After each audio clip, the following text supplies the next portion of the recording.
আসসালামু আলাইকুম ভিউয়ার্স। আজকে আমাদের প্রতিষ্ঠানে সপ্তম শ্রেণীর এবং অষ্টম শ্রেণীর বার্ষিক পরীক্ষার শেষ দিন।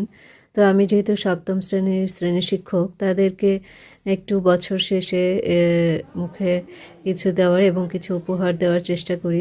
আমি একটু ক্লাসে কড়াকড়ি নিয়ম করি, ক্লাসে অনুপস্থিত, ড্রেস না পরে আসলে, দেরি করে আসলে তো একটু কড়াকড়ি নিয়ম করি যদিও।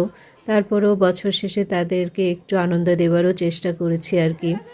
তো তাদেরকে একটু ছোট্ট উপহার এবং কিছু খাবার দাবার দিয়ে তাদেরকে শেষ পরীক্ষার দিনে একটু বিদায় জানালাম। সারা বছর তাদের সঙ্গে হয়তো বিভিন্নভাবে বিভিন্ন রকমভাবে কড়াকড়ি নিয়ম করি।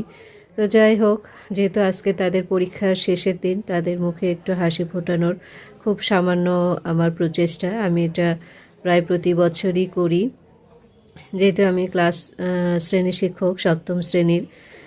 সেজন্য আমি তাদেরকে এই ব্যবস্থাটা করে থাকি। সবাই দোয়া করবেন। আল্লাহ হাফেজ।